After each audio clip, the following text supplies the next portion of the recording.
विद्यार्थियों, अब हम पढ़ेंगे राष्ट्रीय आय का चक्रीय प्रवाह है, circular flow of national income. प्रत्येक अर्थव्यवस्था में तीन क्रियाएं कभी नहीं रुकती: वस्तुओं तथा सेवाओं का उत्पादन, आय का सृजन और व्यय। वास्तव में ये क्रियाएं एक अर्थव्यवस्था की जीवन रेखा होती है। इन क्रियाओं के बिना अर्थव्यवस्था की अवधारणा का कोई अस्तित्व नहीं है। इन क्रियाओं के आरंभ और अंत के बारे में भविष्यवाणी करना असंभव है। यह एक वृत्त की भांति अस्तित्व में है जिनका न तो कोई आरंभ है और न ही कोई अंत होता है।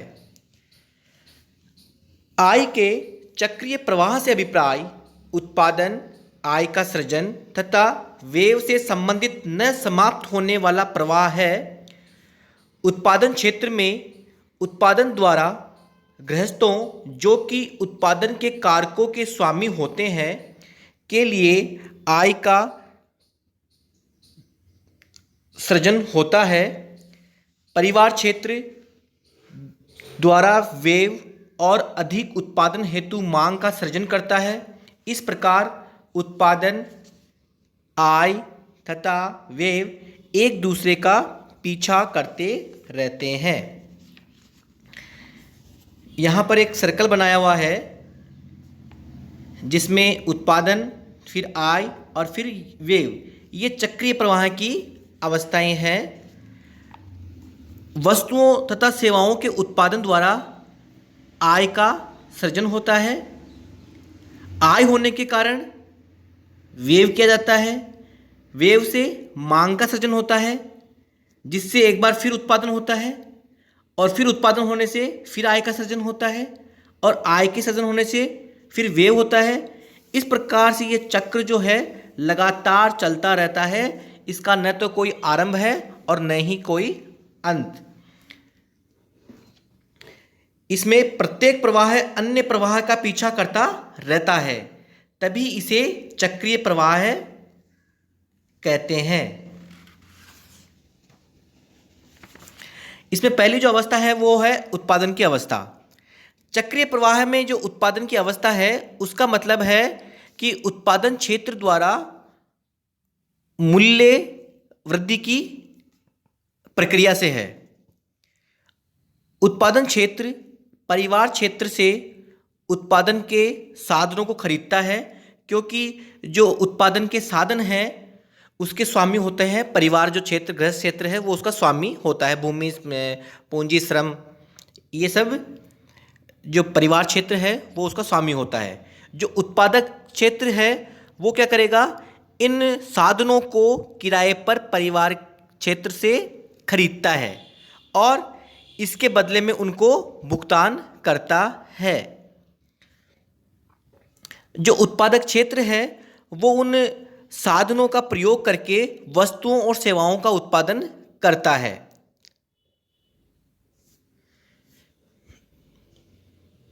और जो साधनों के स्वामी हैं परिवार क्षेत्र, उनको बदले में भुगतान प्राप्त होता है। तो इस प्रकार इससे आय का सृजन होता है। जब उनको आय प्राप्त हो जाती है तो वह वस्तुओं और सेवाओं को खरीदने के लिए उस पर खर्च करते हैं। जब वो व्यय करेंगे, इससे वस्तुओं और सेवाओं की मांग का सृजन होगा। फिर उत्पादन और बढ़ेगा। उत्पादन बढ़ने से फिर जो आय है वो और बढ़ेगी। आय बढ़ने से फिर व्यय बढ़ेगा। इस प्रकार से ये चक्र लगातार चलता रहता है। इसका न तो कोई आरंभ है और न ही कोई अंत। तो इस प्रकार वस्तुओं और सेवाओं के उत्पादन, आय के सृजन तथा आय के व्यय का प्रवाह बिना रुके चलता रहता है। प्रत्येक प्रवाह अन्य प्रवाह का पीछा करता रहता है, तभी इसे चक्रीय प्रवाह कहते हैं। अब हम विभिन्न क्षेत्रों में आय के चक्रीय प्रवाह को समझेंगे। चक्रीय प्रवाह में अर्थव्यवस्था को 4 भागों में बांटा जाता है: उत्पादक क्षेत्र, गृहस्थ क्षेत्र, सरकारी क्षेत्र तथा शेष विश्व क्षेत्र। सबसे पहले हम 2 क्षेत्रीय अर्थव्यवस्था में चक्रीय प्रवाह मॉडल को समझेंगे। इसके अंदर ये मान्यताएं ले ली गई है कि घरेलू अर्थव्यवस्था में केवल दो ही क्षेत्र हैं, उत्पादक क्षेत्र और दूसरा है गृहस्थ या परिवार क्षेत्र। इसमें न तो कोई सरकारी हस्तक्षेप होता है, मतलब सरकारी क्षेत्र अस्तित्व में नहीं है, और अर्थव्यवस्था एक बंद अर्थव्यवस्था है। इसका मतलब है आयात निर्यात नहीं होते, और गृहस्थ क्षेत्र अपनी सारी आय को खर्च कर देता है, कोई भी बचत नहीं होती है। इन मान्यताओं के आधार पर हम दो क्षेत्रीय अर्थव्यवस्था में चक्रीय प्रवाह मॉडल को समझेंगे। आपको स्क्रीन के ऊपर एक तरफ उत्पादक दिख रहा है और दूसरी तरफ गृहस्थ या परिवार क्षेत्र दिखाई दे रहा है। तो ये है दो क्षेत्रीय अर्थव्यवस्था के अंदर, एक तो हो गया उत्पादक क्षेत्र और दूसरा हो गया गृहस्थ या परिवार क्षेत्र। अब इसको समझने से पहले यह समझ लीजिए कि जो गृहस्थ या परिवार क्षेत्र है वो जो साधन है उसके स्वामी होते हैं। साधन का मतलब हो गया भूमि, श्रम, पूंजी, ये सब इसके जो स्वामी है वो परिवार क्षेत्र होता है। और जो उत्पादक है वो क्या करेगा, इन साधनों को खरीदेगा। कहाँ से? परिवार क्षेत्र से। वहाँ से खरीद के वस्तुओं और सेवाओं को बनाएगा। अब जब उत्पादक क्षेत्र वस्तुओं और सेवाओं को बनाएगा तो इसको खरीदेगा कौन? परिवार क्षेत्र। तो वस्तुएं और सेवाएं कहाँ जाएगी? परिवार क्षेत्र के पास जाएगी। परिवार क्षेत्र जब उनको खरीदेगा तो उसका पेमेंट भुगतान भी करेगा। तो जो पैसा है वो कहाँ जाएगा? गृहस्थ क्षेत्र से उत्पादक की तरफ जाएगा। तो अब हम इसको आसानी से समझ सकते हैं। आप उत्पादक और जो गृहस्थ क्षेत्र है उसको ध्यान से देखिए। सबसे पहले हम साधन के दृष्टिकोण से इसको समझेंगे। जो गृहस्थ क्षेत्र है वो साधनों का स्वामी होता है। तो साधन सेवाएं उत्पादक क्या करेगा? साधन सेवाएं खरीदेगा कहाँ से? गृहस्थ से। तो साधन सेवाएं कहाँ जाएगी? परिवार या गृहस्थ से किधर जाएगी? उत्पादक की तरफ। तो आपको एक नीचे एरो दिख रहा है, साधन सेवाएं लिखा हुआ है, ब्रैकेट में लिखा हुआ है वास्तविक प्रवाह है। साधन सेवाएं ब्रैकेट में है, वास्तविक प्रवाह है, भूमि, श्रम, पूंजी, उद्यमी। ये क्या होते हैं? परिवार क्षेत्र इसका स्वामी होता है, उत्पादक क्षेत्र उसको खरीदेगा। तो गृहस्थ क्षेत्र से ये साधन सेवाएं कहाँ जाएगी? उत्पादक की तरफ। तो इसलिए एरो जो लगा हुआ है वो उत्पादक की तरफ लगा हुआ है, मतलब गृहस्थ से कहाँ जा रही साधन सेवाएं? उत्पादक को। जब ये उत्पादक साधन सेवाएं खरीदेगा तो बदले में क्या करेगा? उसको भुगतान भी करेगा। तो नीचे लिखा हुआ है साधन भुगतान, ब्रैकेट में लिखा हुआ है मौद्रिक प्रवाह है, लगान, मजदूरी, ब्याज, लाभ। क्योंकि अगर गृहस्थ क्षेत्र अगर भूमि देता है तो बदले में लगान मिलेगा, श्रम देगा तो मजदूरी मिलेगी, पूंजी देगा तो ब्याज मिलेगा। ठीक है। तो उत्पादक जो है इन साधन सेवाओं को खरीदेगा। तो साधन सेवाएं कहाँ जाएगी? कहाँ जाएगी? गृहस्थ से उत्पादक के पास में। अब उत्पादक इनको भुगतान करेगा तो जो पैसा है वो कहाँ जाएगा? उत्पादक से गृहस्थ के पास में जाएगा, क्योंकि यही साधनों के जो स्वामी है वो यही है, परिवार क्षेत्र ही है। इसलिए जो एरो बना हुआ है वो उत्पादक से होता हुआ गृहस्थ के पास में जा रहा है। इसको फिर से समझिए। साधन सेवाओं का जो स्वामी है वो है गृहस्थ क्षेत्र। उत्पादक क्षेत्र क्या करेगा? इनको खरीदेगा और बदले में भुगतान करेगा। तो साधन सेवाएं जो है भूमि, श्रम, पूंजी, ये गृहस्थ से उत्पादक की तरफ जा रही है। तो आपको स्क्रीन पर दिख रहा है एरो, गृहस्थ से होता हुआ उत्पादक की तरफ नीचे जहां लिखा हुआ साधन सेवाएं वास्तविक प्रवाह ब्रैकेट में लिखा हुआ है, और भूमि, श्रम, पूंजी, उद्यमी आपको स्क्रीन पे दिख रहा है। और जो एरो है वो गृहस्थ से होते हुए कहाँ जा रहा है? उत्पादक की तरफ। तो ये हो गई साधन सेवाएं। फिर है उत्पादक इसको भुगतान करेगा तो कहाँ जाएगा? उत्पादक से गृहस्थ या परिवार के पास में। तो आप देखिए उत्पादक से होते हुए जो लिखा हुआ है नीचे साधन भुगतान ब्रैकेट में है मौद्रिक प्रवाह है, लगान, मजदूरी, ब्याज, लाभ। तो उत्पादक से भुगतान करेगा तो कहाँ जाएगा? ये गृहस्थ या परिवार क्षेत्र के पास में। ये तो था साधन के दृष्टिकोण से। अब हम वस्तुओं और सेवाओं के दृष्टिकोण से देखते हैं। उत्पादक जो है साधन सेवाओं को खरीदा, उसने वस्तुएं और सेवाएं बनाई। अब जो वस्तुएं सेवाएं उसने बनाई है तो उसको खरीदेगा कौन? गृहस्थ या परिवार क्षेत्र। तो जो वस्तुएं सेवाएं जो है उत्पादक क्षेत्र ने बनाई हैं वो कहाँ जाएगी? गृहस्थ या परिवार क्षेत्र के पास में। तो आपको देखिए ऊपर लिखा हुआ है वस्तुएं एवं सेवाएं, ब्रैकेट में लिखा हुआ है वास्तविक प्रवाह है। तो वस्तुएं सेवाओं का निर्माण किसने किया? उत्पादक ने। खरीदेगा कौन? गृहस्थ या परिवार। तो एरो कहाँ जाएगा? उत्पादक से होते हुए गृहस्थ या परिवार के पास में, क्योंकि वस्तुएं सेवाएं कहाँ जा रही है? गृहस्थ या परिवार क्षेत्र के पास में। अब जो गृहस्थ परिवार क्षेत्र है उसने उन वस्तुओं सेवाओं को खरीदा है, बदले में क्या करेगा? उसकी कीमत भी चुकाएगा। तो जो कीमत मिलेगी वो किसको मिलेगी? उत्पादक को। तो ये गृहस्थ या परिवार का क्या हो गया है? उपभोग व्यय। ऊपर लिखा हुआ है उपभोग व्यय, ब्रैकेट में लिखा हुआ है मौद्रिक प्रवाह। तो जो गृहस्थ या क्षेत्र, जो परिवार क्षेत्र है, उसने वस्तुएं सेवाएं खरीदी, तो उत्पादक से गृहस्थ के पास में वस्तुएं सेवाएं आ गई, बदले में क्या किया इसने? भुगतान किया, उपभोग व्यय। तो ये गृहस्थ परिवार से कहाँ जा रहा है? उत्पादक के पास में जा रहा है। तो जो एरो लगा हुआ है वो गृहस्थ या परिवार से होते हुए उत्पादक के पास में आ रहा है। तो ये दो क्षेत्रीय अर्थव्यवस्था में चक्रीय प्रवाह मॉडल है। इसमें एक लिखा हुआ है वास्तविक प्रवाह है, एक है मौद्रिक प्रवाह है। तो वास्तविक प्रवाह है, इसका मतलब है कि अर्थव्यवस्था के विभिन्न क्षेत्रों में वस्तुओं तथा सेवाओं के प्रवाह से है। अगर वस्तुएं सेवाएं इधर उधर जाएगी तो वो वास्तविक प्रवाह कहलाएगा। फिर नीचे लिखा हुआ है मौद्रिक प्रवाह है, मनी फ्लो।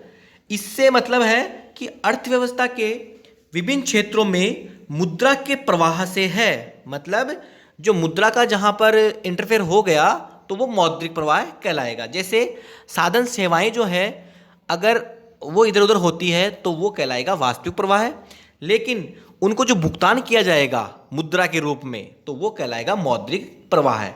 इसलिए ऊपर के जो मॉडल है उसमें जो साधन सेवाएं हैं ब्रैकेट में लिखा हुआ है वास्तविक प्रवाह है, क्योंकि यहाँ पर साधन सेवाओं का गृहस्थ से उत्पादक की तरफ आई है तो ये कहलाएगा वास्तविक प्रवाह है। उनको भुगतान हुआ है तो वो कहलाएगा मौद्रिक प्रवाह है।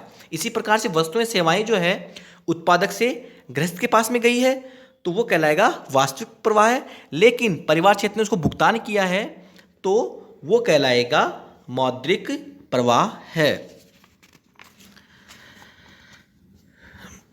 तो इस प्रकार यह दो क्षेत्रीय अर्थव्यवस्था में चक्रीय प्रवाह मॉडल है जो उत्पादक और गृहस्थ जो दो क्षेत्र हैं उसके बीच में संबंध को बता रहा है। इससे पहले जो हमने मॉडल पढ़ा था दो क्षेत्रीय अर्थव्यवस्था का, उसमें हमने ये मान लिया था कि जो गृहस्थ क्षेत्र है वो अपनी सारी आय को वस्तुओं और सेवाओं पर खर्च कर देता है और वह कुछ भी बचत नहीं करता है। लेकिन वास्तव में जो गृहस्थ क्षेत्र है वह अपनी आय को क्या करता है? बचा के रखता है। अब बचत आने से क्या होगा? वित्तीय प्रणाली मतलब मुद्रा बाजार या पूंजी बाजार अस्तित्व में आ जाता है। जैसे व्यापारिक बैंक, बीमा कंपनियां, वित्तीय प्रणाली क्या हो गई है? अस्तित्व में आ गई है।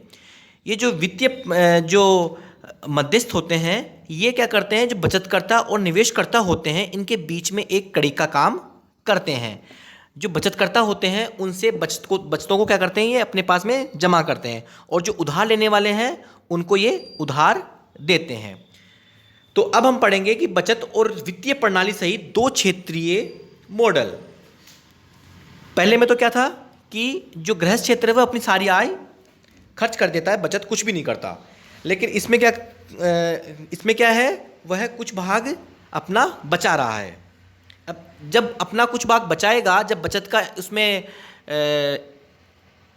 कॉन्सेप्ट आएगा, तब दो क्षेत्रीय अर्थव्यवस्था में जो मॉडल है वो किस प्रकार का होगा। इसमें भी वही है, उत्पादक क्षेत्र है, गृहस्थ या परिवार क्षेत्र है। पहले आप उत्पादक और गृहस्थ जो है इनके रिलेशन को देखिए, वही जो पहले वाला है। साधन सेवाएं हैं उसका स्वामी गृहस्थ या परिवार क्षेत्र है। तो साधन सेवाएं गृहस्थ या परिवार से कहाँ जाएगी? उत्पादक के पास में जाएगी। और उत्पादक क्या करेगा? इन सेवाओं का प्रयोग करके वस्तुएं सेवाएं बनाएगा और साधन सेवाओं क्या करेगा? भुगतान करेगा। तो साधन भुगतान जो है वो कहाँ जाएंगे? गृहस्थ या परिवार के पास में। अब जो उत्पादक है वस्तुओं सेवाओं का निर्माण किया है उसने, तो वस्तुएं सेवाएं कहाँ जाएगी? उत्पादक से होते हुए गृहस्थ या परिवार के पास में। आप सामने स्क्रीन के ऊपर जो एरो लगा हुआ है उससे देख सकते हैं कि कैसे कहाँ से कहाँ शिफ्ट हो रहा है। तो साधन जो ये वस्तुएं सेवाएं हैं ये उत्पादक से गृहस्थ के पास में आई है। गृहस्थ ने क्या किया है, उनको खरीदा है, बदले में क्या किया, भुगतान किया है। तो जो पैसा है वो कहाँ जाएगा, गृहस्थ से उत्पादक के पास में। जो ऊपर लिखा हुआ है ना, उपभोग व्यय ब्रैकेट में मौद्रिक प्रवाह है, तो जो उसने उपभोग पे खर्च किया है वो गृहस्थ या परिवार ने जो खर्च किया है वो जाएगा उत्पादक के पास में जाएगा। तो इसमें जैसे मैंने पहले बताया था कि वास्तविक प्रवाह में तो क्या होता है, साधन, इसमें वस्तुओं सेवाओं के प्रवाह को इंक्लूड किया जाता है, जबकि जहाँ पर भुगतान का संबंध आ गया वो मौद्रिक प्रवाह से संबंधित हो जाता है। अब है इसमें वित्तीय प्रणाली। तो जो गृहस्थ या परिवार क्षेत्र है वो क्या करते हैं, बचत करते हैं, तो अपना पैसा जमा करवाएंगे। तो आपको लिखा हुआ सामने पारिवारिक बचत। तो पारिवारिक बचत जो है वो कहाँ जा रही है, गृहस्थ से वित्तीय प्रणाली, मतलब व्यापारिक बैंक, बीमा कंपनी, कुछ भी हो गया, जो बचत करते हैं, बचतों को अपने पास में जमा करते हैं। तो गृहस्थ या परिवार क्षेत्र क्या कर रहा है, बचत करेगा। तो बचत करेगा तो बचत कहाँ जाएगी, गृहस्थ से वित्तीय प्रणाली के पास में, मतलब बैंक हो गए, अपन इसको बैंक मान लेते हैं, तो वो कहाँ जमा कराएगा, बैंक में। वित्तीय प्रणाली का मतलब हो गया बैंक।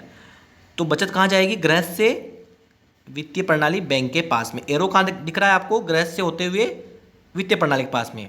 अब इसने पैसा जमा कर लिया, उत्पादक क्या करेगा, पैसा उधार लेता है, तो वो कहाँ से लेगा, जो वित्तीय प्रणाली मतलब बैंक, बीमा कंपनी, वहीं से लेगा। अब जो एरो है इसमें लिखा हुआ है निवेश के लिए उधार। उधार कौन ले रहा है, उत्पादक। कहाँ से लेगा, जो वित्तीय प्रणाली है वहाँ से। तो एरो कहाँ जा रहा है, वित्तीय प्रणाली से होते हुए उत्पादक के पास में। तो इस प्रकार अगर बचत हो तो उसके अंतर्गत दो क्षेत्रीय अर्थव्यवस्था में मॉडल किस प्रकार से कार्य करता है, यह हमने इसमें अध्ययन किया है।